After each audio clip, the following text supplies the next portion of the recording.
എനിക്ക് നിങ്ങൾ ആദ്യം കണ്ടപ്പോൾ തന്നെ എൻ്റെ മനസ്സിൽ വന്നത് നിങ്ങളെ കാണുമ്പോൾ കുറച്ച് സീരിയസ് ആണ്, അധികം സംസാരിക്കാത്ത അങ്ങനത്തെ ഒരു ഇതൊക്കെയാണ് തോന്നുന്നത്. പക്ഷെ നിങ്ങൾ ഇപ്പോഴും പ്രണയിച്ചുകൊണ്ടിരിക്കുന്ന നല്ല ഇണക്കുരുവികളാന്നുള്ളതും എനിക്ക് മനസ്സിലായി.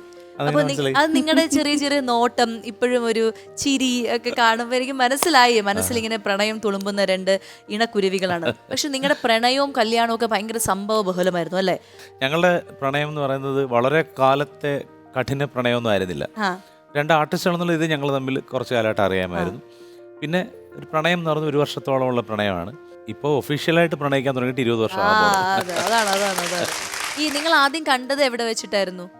ആദ്യം കണ്ടത് മദ്രാസ്, നേരിട്ട് സംസാരിച്ചത്. അതിനു മുമ്പ് കണ്ടതിന്റെ ഒരു കഥയുണ്ട്, അത് ഞാൻ പറഞ്ഞിട്ടുണ്ട്, വീണ്ടും റിപ്പീറ്റ് ആയിട്ട് പറയുന്നില്ല. ഒരു പെണ്ണ് കാണൽ ചടങ്ങ് ഒരു സിനിമയ്ക്ക് വേണ്ടി ഷൂട്ട് ചെയ്തപ്പോഴാണ് ഞാൻ കാണുന്നത്. വീട്ടിലൊക്കെ എല്ലാവർക്കും പറഞ്ഞപ്പോ തന്നെ എല്ലാവരും സമ്മതിച്ചു. ഞങ്ങളുടെ വീട്ടുകാർ തമ്മിൽ നല്ലൊരു സൗഹൃദം ഉണ്ടായിരുന്നു. പിന്നെ ഉള്ള ഒരേ ഒരു ബാരിയർ എന്ന് പറയുന്നത് ഈ റിലീജിയൻ എന്നുള്ള ബാരിയർ ആയിരുന്നു. അപ്പം വീട്ടിലുള്ളവർക്കും കൂടി അതൊരു ബാരിയർ ആയിട്ട് തോന്നിയില്ല. അവരും കുറച്ച് ഫോർവേഡ് ആയിട്ട് ചിന്തിക്കുന്നവരാണ്, അതുകൊണ്ട് അവരും സമ്മതിച്ചു. അതൊരു നിങ്ങളുടെ ഒരു ഭാഗ്യം അല്ലെ? ആ ഒരു കാലഘട്ടത്തിൽ ചിലപ്പോൾ അങ്ങനെ ചിന്തിക്കുന്ന ആൾക്കാർ കുറവായിരിക്കും. പക്ഷെ നിങ്ങളുടെ പ്രണയം അത്ര സത്യസന്ധമായതുകൊണ്ടായിരിക്കാം. എന്തായാലും സുദീപേണ്ട ഒരു പാട്ട് നമുക്ക് കേൾക്കാം. സോഫി ചേച്ചിക്ക് എന്നും പാടിക്കൊടുക്കുന്നതോ അല്ലെങ്കിൽ നിങ്ങൾക്ക് മനസ്സിന് പരസ്പരം ഇഷ്ടമുള്ള, രണ്ടുപേർക്കും ഒരേപോലെ ഇഷ്ടമുള്ള ഒരു പാട്ട്, അങ്ങനെ ഏതെങ്കിലും ഒരു പാട്ട്. അധരം സഖി മധുരം നീയേ കിടാമോ,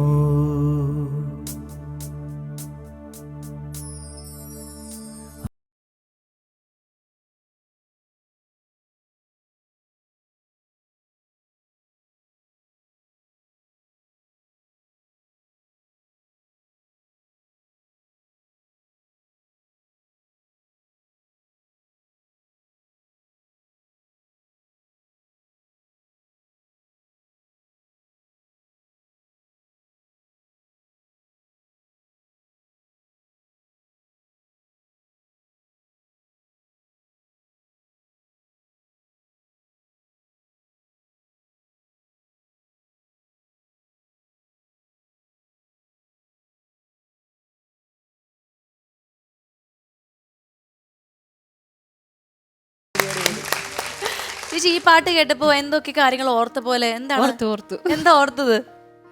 ഇഷ്ടമായി കഴിഞ്ഞിട്ട് ആദ്യമായിട്ട് പാടിയ പാട്ട്. ഓ അത് ശരി. റെക്കോർഡിംഗ് സമയത്തൊക്കെ ഓർത്തു എന്നൊക്കെ പറഞ്ഞു. ഈ ഫസ്റ്റ് പാട്ട് പാടിയത് ഇത് തന്നെയായിരുന്നോ? സിനിമയ്ക്ക് വേണ്ടി ആദ്യം പാടിയത്. സിനിമയ്ക്ക് വേണ്ടി പാടിയത് ഇത് തന്നെയാണ്. ഈ ചേച്ചിക്ക് എന്താണ്, അതായത് ഡാൻസ് പഠിപ്പിക്കാനാണോ ഇഷ്ടം, അതെയോ ഡാൻസ് പഠിച്ചുകൊണ്ടിരിക്കാനാണോ ഇഷ്ടം? എന്താണ് കൂടുതൽ ഇഷ്ടം മനസ്സിന്? പെർഫോം ചെയ്യാനാണ് ഇഷ്ടം ഒരുപാട് വേദികളിൽ.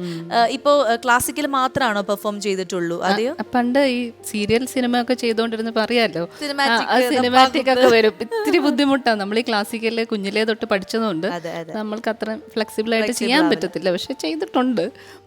പക്ഷെ കൂടുതലും ക്ലാസിക്കൽ തന്നെയാണ് ചെയ്യുന്നത്. ഈ സുദീപേന്റെ വേറൊരു കാര്യം പറയുകയാണെങ്കിൽ, നമ്മുടെ മലയാളത്തിലെ ചില പാട്ടുകൾ ഇങ്ങനെ നമ്മൾ റീമിക്സ് ചെയ്യുക എന്നൊക്കെ പറയുമ്പോൾ അതിൽ പെട്ടെന്ന് ഭയങ്കര ഹിറ്റായിട്ടുള്ള സോങ് 2 പാടിയിരിക്കുന്നത് സുദീപേട്ടനാണ്. അപ്പോൾ ആ ഒരു പാട്ടിലേക്ക് എങ്ങനെയാണ് എത്തിയത്?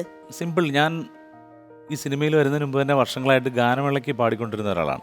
അപ്പോൾ ഗാനമേളകളിലൊക്കെ യേശുദാസ് സാറിൻ്റെ പാട്ടുകളൊക്കെ നിരവധി വേദികളിൽ പാടിയിട്ടുണ്ട്. അപ്പോൾ അതുകൊണ്ട് തന്നെ ഈ പാട്ടുകൾ റെക്കോർഡ് ചെയ്യും അല്ലെ റീമിക്സ് ചെയ്യുന്ന സമയത്ത് ആരെ കൊണ്ട് പാടിക്കും എന്നുള്ളൊരു ചർച്ച നടന്നു. അപ്പോൾ എങ്ങനെയോ ഈ പാട്ടുകൾ ഞാൻ വേദിയിൽ പാടി കേട്ടിട്ടുള്ളത് കൊണ്ട് ചില സജഷൻസ് വന്നിട്ടുണ്ട്. അങ്ങനെയാണ് ശരിക്കും വെനീസിലെ വ്യാപാരി എന്ന് പറഞ്ഞ സിനിമയിൽ കണ്ണും കണ്ണുമാണ് ഞാൻ ആദ്യം പാടിയ റീമിക്സ്. കണ്ണും കണ്ണും പാടാൻ കാരണം അത് ബിജിബാൽ ആണ് മ്യൂസിക് ഡയറക്ടർ, അദ്ദേഹമാണ് റീമിക്സ്, ശ്യാം സാറിൻ്റെ പാട്ടാണ്. അപ്പോൾ സിംഗർ ഗണേഷ് സുന്ദരം ആണ് ബിജിബാലിനോട് പറയുന്നത്, ഈ കണ്ണും കണ്ണും സുദീപ് നന്നായിട്ട് പാടുന്നത് ഞാൻ കേട്ടിട്ടുണ്ട് സ്റ്റേജിൽ. അങ്ങനെയാണ് ഞാനും രാജലക്ഷ്മിയോടാണ് അത് പാടിയത്. പിന്നെ ഓം മൃദുലേ സമയത്ത് എൻ്റെ അടുത്ത് എം ജയചന്ദ്രൻ ചേട്ടൻ പറഞ്ഞൊരു വാക്കുണ്ട്, അതെന്നെ സംബന്ധിച്ച് വലിയ ചലഞ്ചുമായിരുന്നു. അതോടൊപ്പം അതൊരു അംഗീകാരം കൂടിയായിരുന്നു. ചേട്ടൻ പറഞ്ഞു, ഈ പാട്ട് സംഗീത സംവിധാനം നിർവഹിച്ചത് എം ജി രാധാകൃഷ്ണൻ സാറാണ്, ഇത് പാടിയത് വലിയ ഒരു ലെജൻഡാണ്. അദ്ദേഹവും അതുപോലെ തന്നെ ഇത്രയും പാട്ടുകാർ മലയാളത്തിലുണ്ട്. അപ്പോൾ ഇത് രണ്ടാമത് റെക്കോർഡ് ചെയ്യുമ്പോൾ നിന്നെക്കൊണ്ട് പാടിക്കണമെന്നുണ്ടെങ്കിൽ ഇത് നീ തന്നെ പാടേണ്ടതായിരുന്നു എന്ന് കേൾക്കുന്നവർ പറയണം. ആ ഒരു ഉത്തരവാദിത്വം ഞാൻ വെച്ച് തരുന്നു പറഞ്ഞു. അപ്പോൾ അതുകൊണ്ട് ആ പാട്ട് കുറച്ച് ഇമോഷണലായിട്ട് വന്നിട്ടുണ്ടെന്നാണ് എല്ലാവരും പറയുന്നത്. ഇത് 82-ൽ ഒരു പഞ്ചും റീടേക്കും ഇല്ലാതെ ഒന്നിച്ച് പാടിയ ഒരു മനുഷ്യനുണ്ട്. അദ്ദേഹം കൊണ്ടുവന്നിരിക്കുന്ന ഇമോഷൻ കൊണ്ടുവരാൻ അദ്ദേഹത്തിനെ പറ്റുള്ളൂ. അപ്പം യേശുദാസ് സാർ പാടി ആ വെർഷനോട് ഒരിക്കലും കമ്പയർ ചെയ്യാൻ പാടില്ല. അത് നമുക്ക് താങ്ങുന്ന കാര്യമല്ല. എന്നെ കൊണ്ടാവുന്ന വിധത്തിൽ ഞാൻ പാടാൻ ശ്രമിച്ചു. എന്തായാലും അത് അടിപൊളിയായിട്ട് വന്നു. മലയാളി പ്രേക്ഷകർ അത് ഏറ്റെടുത്തു. നമ്മുടെ റെഡ് കാർപ്പറ്റിന്റെ പ്രേക്ഷകർക്ക് വേണ്ടിയിട്ടും ആ ഒരു പാട്ട് പാടിക്കളയാം അല്ലേ? ഓ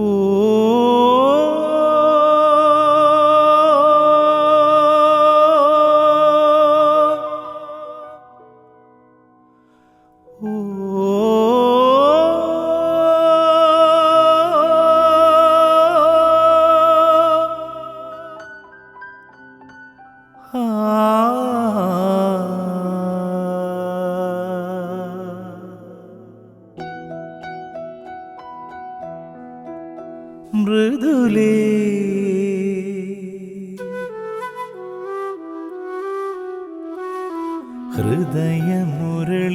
ഹൃദയമുരളിയിലൊഴുകിവാ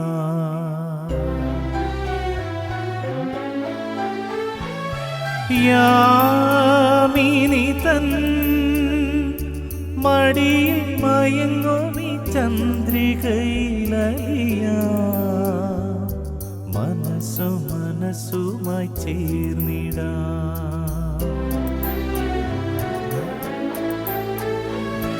യാമിനി തൻ മടിയിൽ മയങ്ങുമി ചന്ദ്രികയിലലിയാ മനസ്സു മനസ്സുമായി ചേർന്നിടാ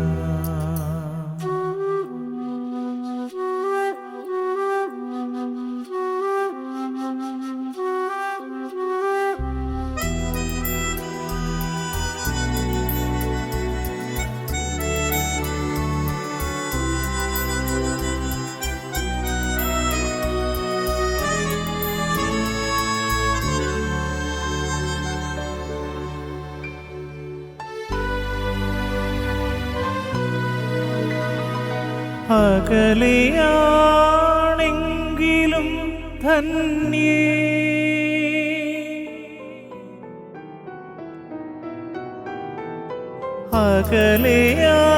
അകലെയാണെങ്കിലും ധന്യേ നിൻ സ്വരം ഒരു തേങ്ങലായി നിറയും ഓ മൃദുലേ ഹൃദയമുരളിയിലൊഴുകിവാ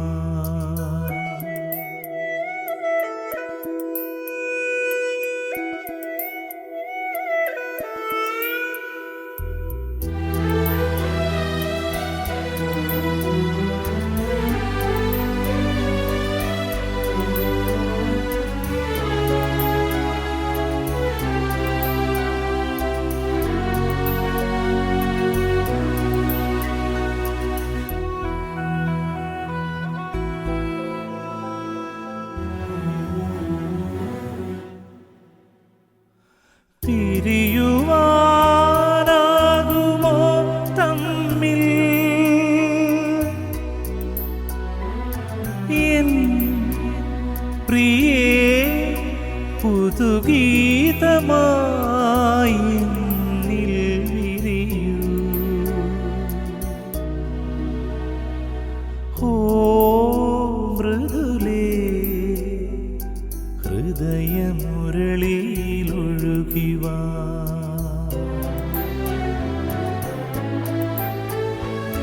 നിൻ നിഴലായി അലയും പ്രിയനെ മറന്നുവോ മൃദുലേ മനസ്സും മനസ്സുമകന്നുവോ മനസ്സും മനസ്സുമകന്നുവോ